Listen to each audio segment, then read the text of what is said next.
Not that "do you hear the people sing" has ever been anything other than a rhetorical question in the context of the musical Les Misérables, but it's hilarious to me that the answer in this instance was no, because the song has been interrupted by a literal protest movement. Oh my god, hey, this is Mickey Joe here, aka Mickey Joe Theatre, interrupting my 2-week visit to New York, where I'm seeing and reviewing a bunch of different Broadway and off-Broadway shows to cover some breaking theatrical news. I'm hoping the very loud construction noise you can hear out of this window is just going to give this video a kind of rustic industrial feel, but I apologise in advance. So last night in the West End, on the 4th of October, a performance of the musical Les Misérables, which I have a handy mouse mat visual guide for here, was interrupted at the Sondheim Theatre, which matches the t-shirt I'm wearing, hello, by a protest from Just Stop Oil. This is a group of climate activists who have been dedicatedly pursuing disruptive activity in order to spread their message of climate awareness. And we've seen a decent amount of this in the UK in the context of traffic obstructions, but to my knowledge this is the first time this has really happened in a theatrical setting, and as such is a little bit unprecedented.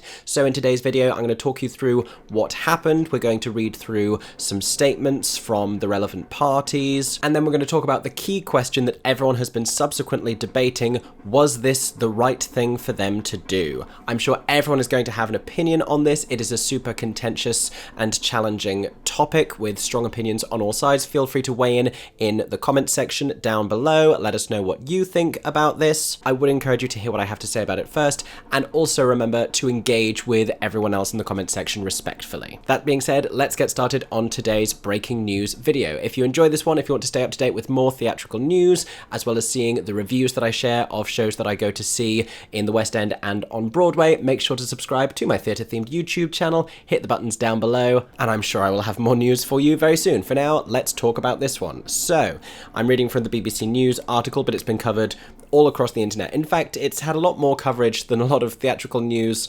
sometimes gets, like a cast change at Les Mis won't get picked up by this many outlets, but Just Stop Oil has definitely put them back in the headlines. I wonder if this will sell tickets. Not the point.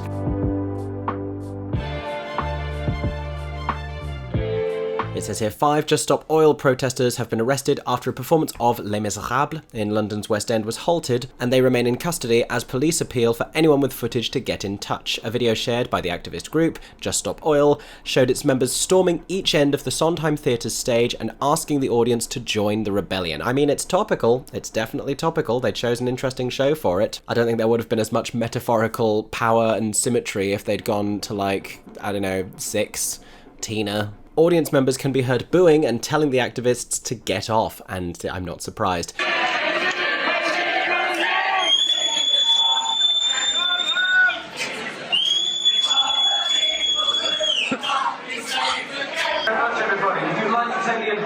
Theatre staff to evacuate the auditorium, and then follow their advice, we'll bring you back in when it is safe to do so. The performance on Wednesday night did not resume. We'll discuss why that was in a little bit.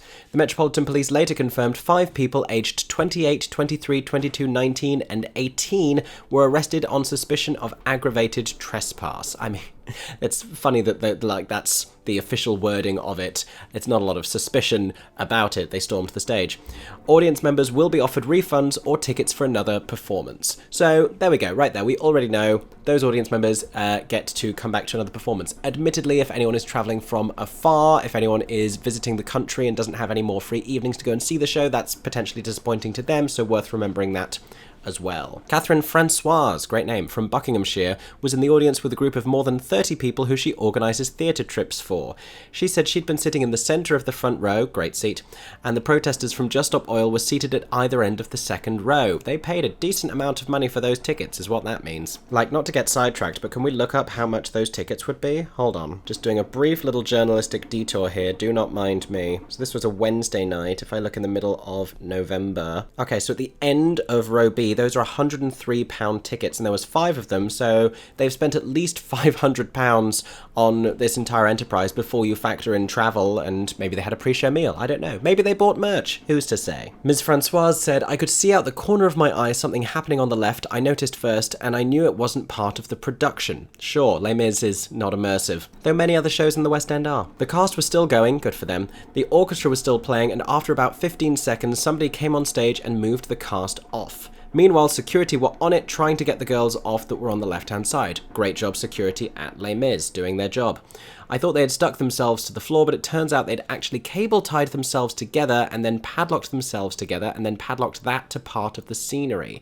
I mean, were they spending, like, the first few scenes of the show studying parts of the scenery they could padlock themselves to, or did they come and see the show on a previous night to work out what might be feasible? Because a lot of shows you go to, the scenery doesn't exist for you to padlock yourselves to it. Again, if they went to see Six, I don't know that there is a set piece you can padlock yourself to. I don't know how many shows would have anything you can padlock yourself to. That's challenging. Again, I'm taking all the wrong things away from this, but, you know, my mind, it wanders. She said that the cast members were removed from the stage, shortly followed by the orchestra, with the audience being asked to leave about 15 minutes later.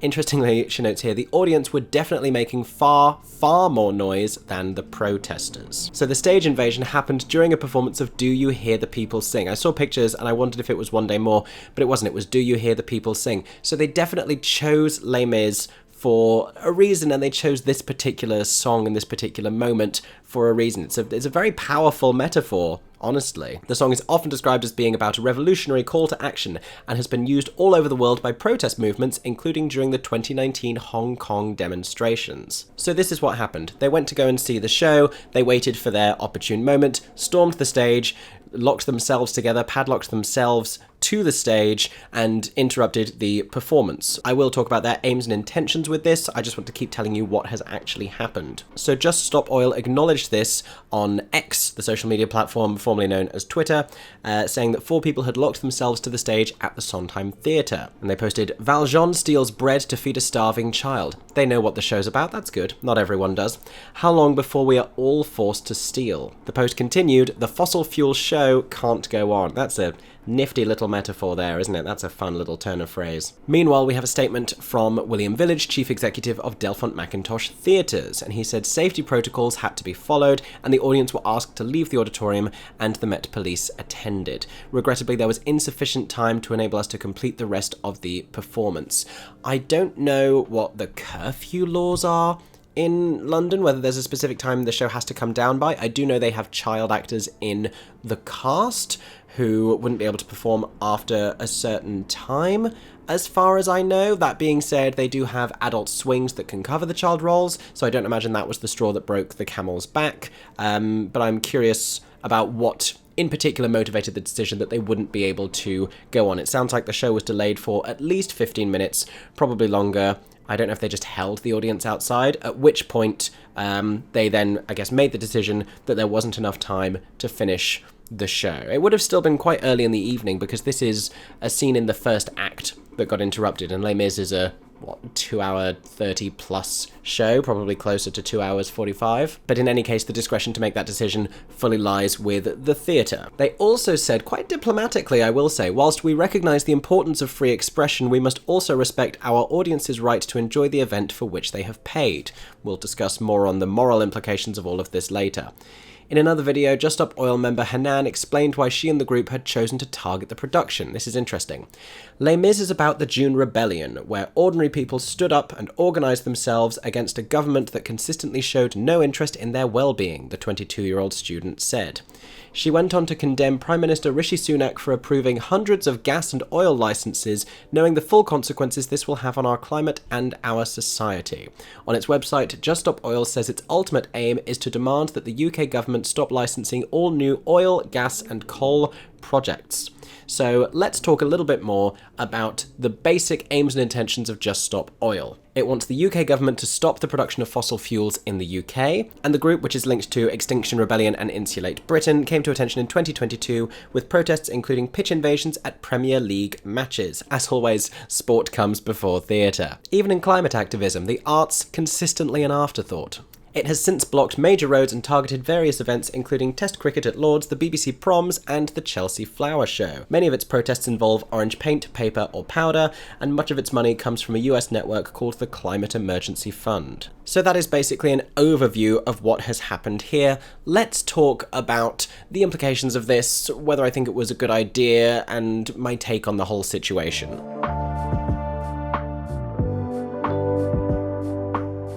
So first and foremost, my thoughts are with the audience members in the theatre to an extent, but also with the performers, because I think a stage invasion of any kind of scale or magnitude is a hugely unsettling thing, and at least in that instant moment, deeply frightening. They would have had no idea what was going on or why this was happening. They could have jumped to some really frightening conclusions. The UK is not the US, and we don't really have public shootings. I spoke with a friend about this yesterday when this news broke. I was at dinner with friends in New York, and they said their first assumption would have been that they were about to get shot. Like, that literally would have been where their mind had gone. And so I do feel for the performers on stage in those moments before it became clear what was happening, because I'm sure that that was a really terrifying thing, and those performers did not deserve to be put in that position. Similarly, I imagine the audience members experienced a lot of anxiety in those early moments of uncertainty in the theatre. That can be quite a stressful experience, I would imagine, but very shortly thereafter,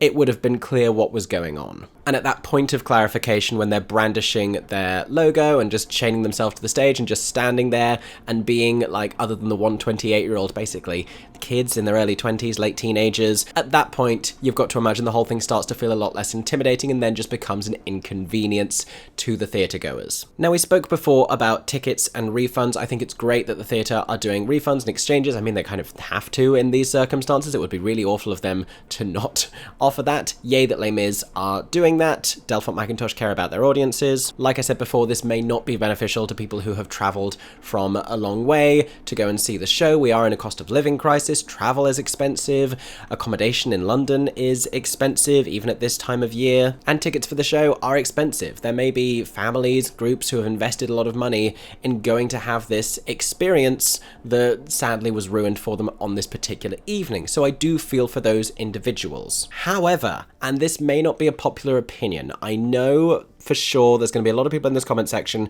saying they shouldn't do this to the theatre, they shouldn't do this to the arts, the theatre was squashed in the pandemic and still trying to resurge and needs support. And we'll get to that, because I do agree with all of those ideas. We will get to that. I do also think that this idea of these comfortable theatregoers in the West End who have spent a lot of money, and let's not characterize this audience, maybe some of them had to really save to buy those tickets, maybe some of them can afford to buy lots of theatre tickets, I don't know. But for them to be booing these climate activists in the middle of this musical about a protest with no sense of irony does tickle me just a little bit. Because increasingly I think going to see Les Mis is all about the songs and I Dreamed a Dream, and oh, it's so stirring, it's so moving, it's so powerful, and you might cry when people die. That's barely a spoiler, it happens a lot. But if halfway through the show its depiction of this growing rebellion spearheaded by young students is interrupted by a literal onstage rebellion and you have no sympathy for that whatsoever, I'm not sure you're emotionally connected to the material. You're just there to hear the songs, right? I wish they'd done a poll of that audience to kind of get a feel for the mood of the room. I would be so intrigued about whether or not people felt connected to that, because there doesn't seem to be a lot of support in society for Just Stop Oil. The thing I keep hearing about it, and the thing I keep hearing about their disruptions and their demonstrations, is that people aren't happy with this inconvenience, and they think by doing these disruptive activities they're not going to endear the common people to their cause, which, from what I can tell, is not really their main focus at the moment, so much as getting attention for this thing we've all known about for a very long time that everyone is choosing to ignore. In the face of middle-class British complacency, I don't know what else they could do to try and gain attention. We've known about this for a long time. It's like those Children in Need programs in the UK every year, where people tune in for the musical theatre performances in the entertainment sections and then go and make a cup of tea when they cut to the hard-hitting, harrowing footage of poverty in third world countries. These are the same people who love to go to a musical about a protest and about oppression and about real issues being depicted centuries back, and simultaneously have no affection for a problem that is going to go on to affect their descendants in a very profound way. And so I think there is a hypocrisy there, and I think it's smart of Just Stop Oil to have highlighted it using this particular show, using this particular moment in the show. What they're basically doing is saying, if you agree with this, you kind of have to acknowledge what we're saying right here, right now. It's a very bold and reckless, not particularly considerate way of sharing that message, but I don't think those are their principal concerns right now in the wake of the coming climate crisis. I say coming upcoming climate crisis, we're literally already experiencing it. That being said, I am going to circle back to what I was touching on before, which is the position that the arts have been in. Because going to this theatre, they're doing it to get on the national news, and they've made the national news, and I'm covering it here. And like I said, this has been covered by many outlets that do not cover theatre news whatsoever. But they're talking about this protest, and that's what they've done to get attention here. I did see some comments saying, why have they gone to London to do this at the Sondheim Theatre when all of the people they need to be talking to, aka the Conservative government, are all in Manchester right now at a disastrous Conservative Party conference? Which is true. A Conservative Party conference where, I should note, they're not discussing climate change, they're not discussing measures to resolve this or mitigate the climate disaster, they are discussing the fact that they want to ban trans women from being able to access medical care. Those are the priorities of our sham of a Conservative government, but I've become sidetracked briefly. Back to the arts. And while the climate has been completely neglected by this Conservative government, so have the arts. So it's difficult where you would hope there could be kinship between these two movements for one of them to be doing something that is going to financially impact the other one. From that standpoint, it does kind of suck. Because people are right that the arts have been through a lot. They weren't supported during the pandemic by this same Conservative government. I say the same Conservative government, it was like 4 or 5 prime ministers ago. So it does feel a little bit like adding insult to injury for them to be the victim of this statement against that same government who did them no favours whatsoever. But those, I think, might be the extent of my thoughts on this topic. I get why they made this decision for the metaphorical value of it all, with the "do you hear the people sing" of it all, but I wouldn't go as far as to say that this was a good choice for them to make. I think there are nuances within this that have to be talked about. I don't think it's a black or white issue. And I am super intrigued and just a little bit nervous about what is going to be said in the comment section of this video. So feel free, weigh in the comment section down below, let us know what you thought. If anyone was at this performance by any chance, let us know more about what happened down below. If a representative from Just Stop Oil magically appears in this comment section, feel free to let us know more about the ideas that went into planning this and what it was hoping to achieve. I think if there was even the slightest expression of remorse of disrupting this performance, of disrupting an already battered theatre industry, that myself and other people might be a little bit more amenable to this as an idea, but thus far I haven't seen anything akin to that. In any case, let me know what you thought in the comment section down below, and I hope that this video has been a helpful recap of this theatrical breaking news. If you want to see more theatre news about upcoming shows, about what's happening on Broadway and in the West End, make sure to subscribe to my theatre-themed YouTube channel and stay tuned for lots of New York and Broadway coverage coming very soon. I hope that everyone is staying safe and that you have a stagey day. For 10 more seconds, I'm Mickey Joe Theatre. Oh my god, hey, thanks for watching, have a stagey day. Subscribe!